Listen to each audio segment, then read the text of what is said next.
Welcome back to KVETCH and RELEASE. Joining me right now is Warren Kinsella, veteran political strategist, broadcaster, commentator, lawyer, and author and director, but author of the explosive new book, The Hidden Hand, The Information War and the Rise of Anti-Semitic Propaganda. Warren, great to have you here. Thank you so much. Thank you for having me. Your book confirms what many of us saw play out in real time, the explosion of unrest and anti-Semitism, not just on Canadian streets post October the 7th, but really across much of the Western world. And it wasn't, as you've argued, it wasn't an organic grassroots social movement. It was an astroturfed, highly disciplined, state-sponsored information campaign. And, it's really interesting how you put it all together. So my first question for you, you've been tracking hate groups for over 3 decades, going back to the web of hate in the 90s. You argue that the current global narrative, though it didn't shift after October the 7th, it was pre-positioned. Within weeks, as I mentioned, thousands of coordinated protests popped up, and it wasn't even weeks. In some cases, that day, the next day, and we saw uniform signage, identical talking points. How did this axis successfully hijack the Western narrative and pivot the conversation to settler colonialism before Israel even launched its counteroffensive?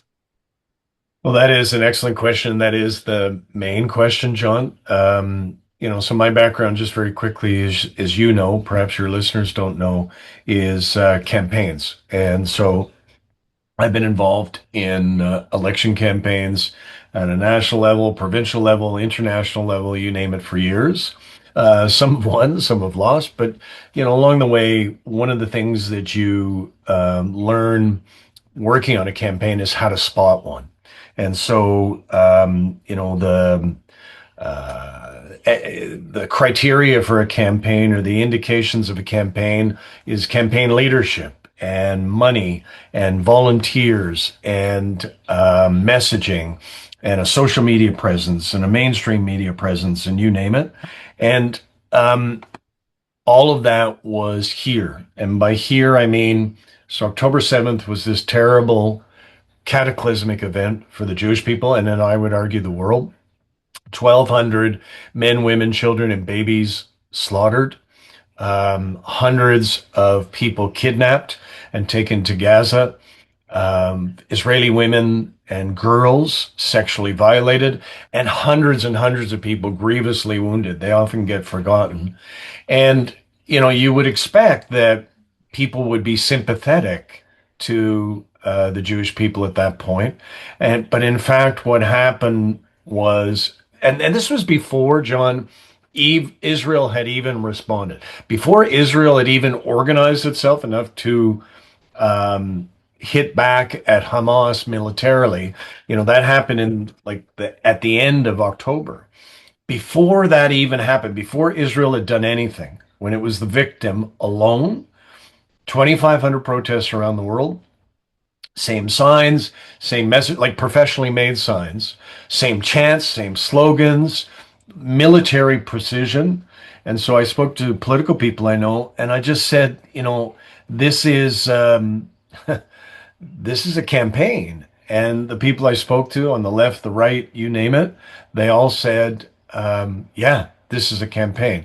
And so that became the subject of my book, The Hidden Hand, and also the documentary that we have done under our company, Daisy Documentaries, which we call The Campaign.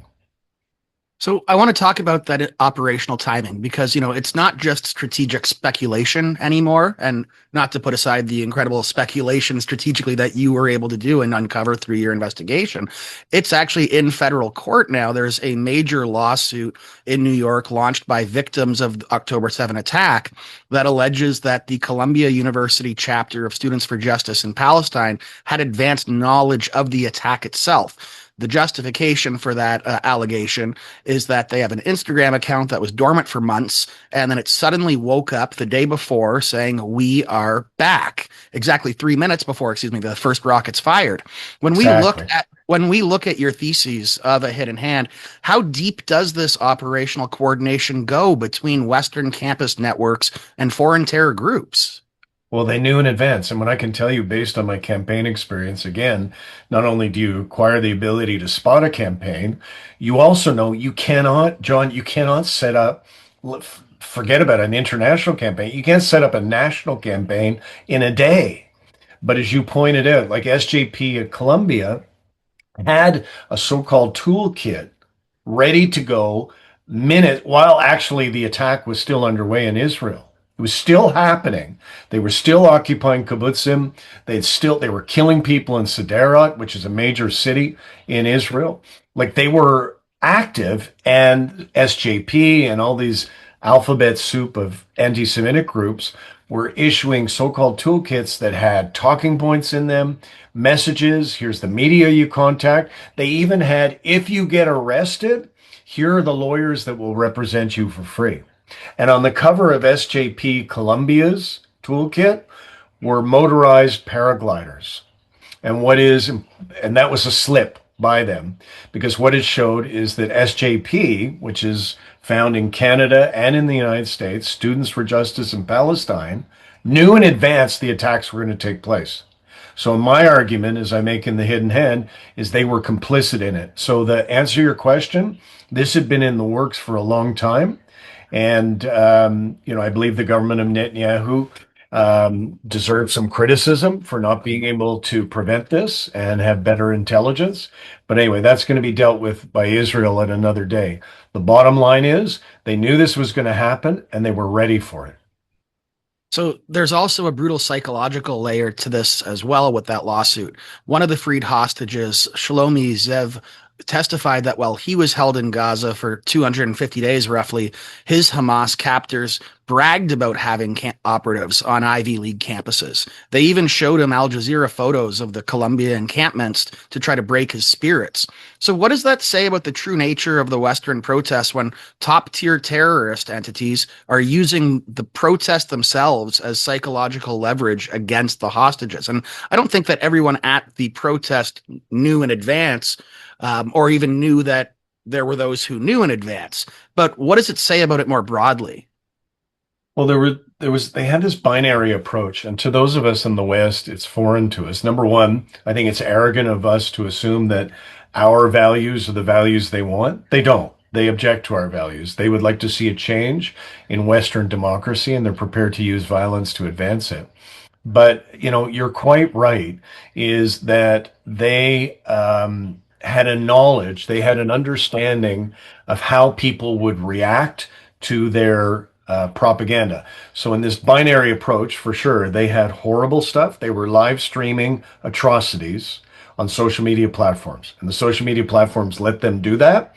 And that was to reach new followers and radicalize those people, but also to terrify and harm. It was psychological terrorism against those of us in the West who were sympathetic to what had happened to Israel and oppose anti-Semitism and racism. Why did it work with that latter group? It worked with that latter group because, the Anti-Defamation League of which is one of the leading human rights organizations in North America, had, John, for about 60 years been doing polling showing that if, you were concerned about racism, you were also concerned about anti-Semitism. So they moved in tandem. They moved together. And that was young, old, east, west, rich, poor. If you didn't like racism, you didn't like anti-Semitism. Around the time of the pandemic, anti-Semitism started to go like that among young people. So among Gen Z, 18 to 24, and among millennials from about 25 to 42. And when I say that they started to diverge from the notion that Israel deserves to defend itself, Israel deserves to exist within safe and secure borders, I'm talking they chose Hamas. For the first time in the history of polling in Canada and the United States and in Europe, Gen Z support Hamas over Israel. They believe that the atrocities committed on October 7th, about a quarter of them believed that the atrocities committed were justified, quote unquote, justified. Some of them even believe that attacks on Jews here in North America are justified. They believe in conspiracy theories. They have disinterest in democratic institutions and in a functioning society. Some of them believe in Holocaust denial. Like we're talking people who have moved away, young people who have moved away from societal norms and values. Why did that happen? The pandemic was a big part of that. You know, they were ripped off during the pandemic. We all know that. Job opportunities were lost, housing, the ability to, like, even to have a grad or a prom dance. They lost all of that for years, and it rendered their opinions on a lot of these issues very cynical and very angry. And waiting for them was Iran and Hamas and Hezbollah and their allies in Russia and China. And they took advantage of that opportunity. And that's why we now see so many young people online and in the streets agitating against Jews and the Jewish state, but also Western democracy. It's definitely concerning for the future when they end up taking up positions of power. And we can see Israel already deciding to sort of shift its alignment more domestic when it comes to, they talk about, weapons manufacturing, not being able to rely on the United States moving forward. But that's a topic for another day. I want to shift gears, though, specifically to our Canadian streets. We've watched protest imagery evolve from expressions of solidarity into actual tactical intimidation. The inverted red Hamas triangle comes to mind specifically, a literal combat targeting indicator that was used to mark death on October the 7th. It's being brandished openly at Canadian universities and on our streets to intimidate Jewish students and critics. Why are our institutional leaders treating a targeted threat of violence as protected speech? Uh, you got me. Honestly, man, I don't know. Um, have they made a crass consideration or calculation that, there's four times as many Muslim voters as there are Jewish voters in Canada? Maybe. Have some of these anti-Semitic themes permeated progressive politics? For sure. We see that with the Democrats and the New Democrats, and now increasingly the Liberal Party. I think that's part of it. Um, but I think that in the main, it's not all leaders. You have some leaders who are concerned and are acting to deal with this problem, and they're not Jewish. They believe that the Jewish people deserve to be protected and deserve equality. But you also have non-Jew, excuse me, non-Jews like me who just object to this because anti-Semitism is wrong. That's how I was brought up by my parents.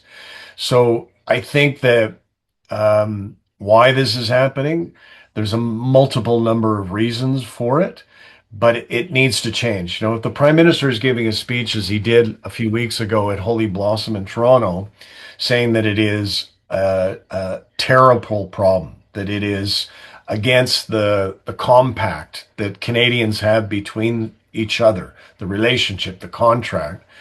If he means that, then he needs to do something about it. And I'm just fed up with the thoughts and words stuff, John, and hopes and dreams. Like in Montreal on Monday, a guy traveled across the country to go to a predominantly Jewish neighborhood where I was born, by the way, and targeted Jewish businesses, terrified Jewish citizens, and a Jewish man, Michel Mizrag, lost his life.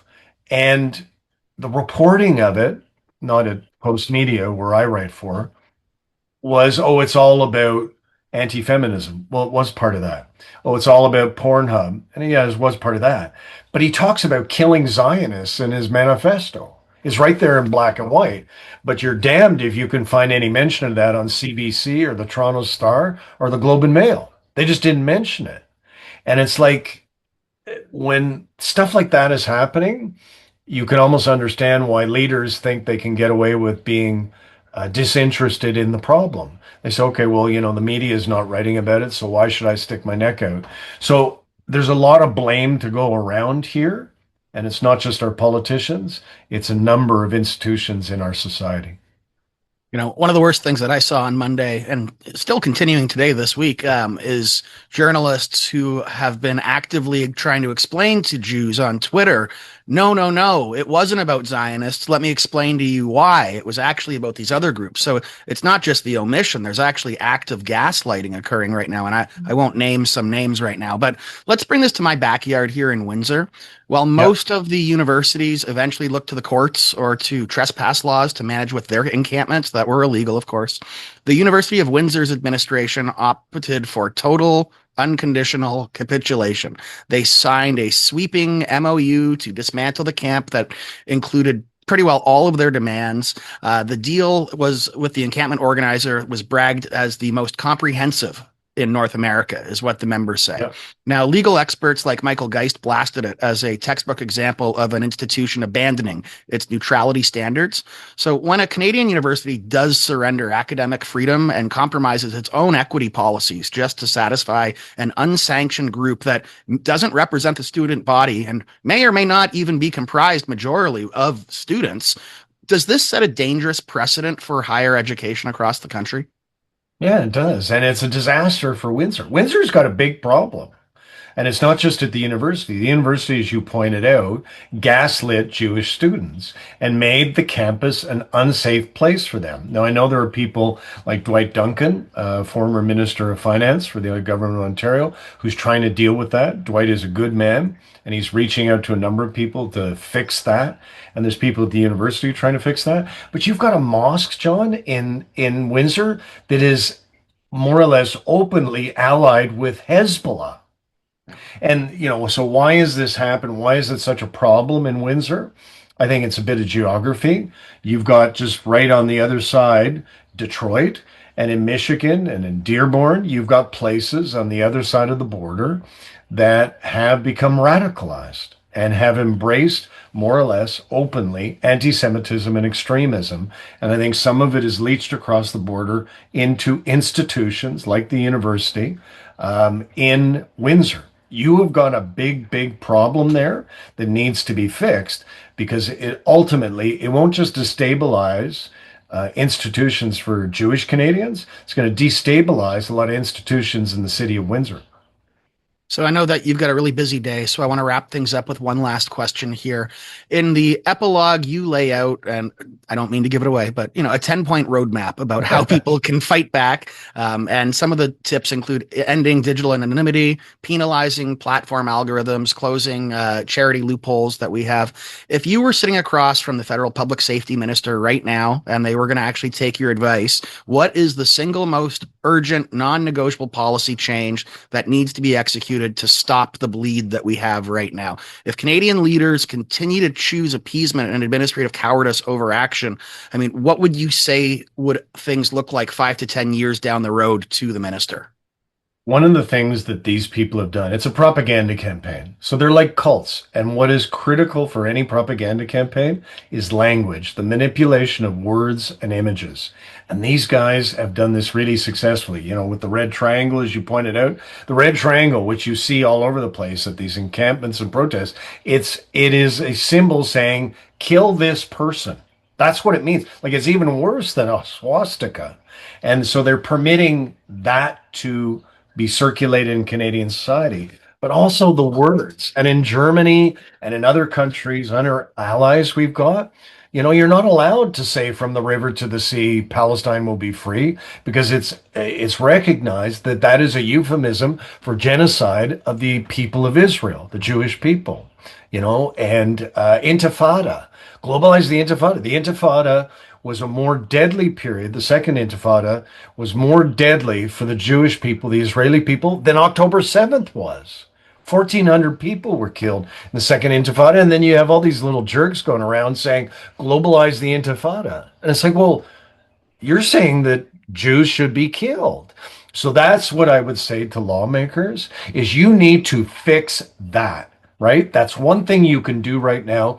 Other stuff we can talk about, changing immigration policy, eliminating anonymity, the wearing of masks, all that. But just some of the words and images that are now everywhere in Canadian society, that needs to stop. That's something they can do right now.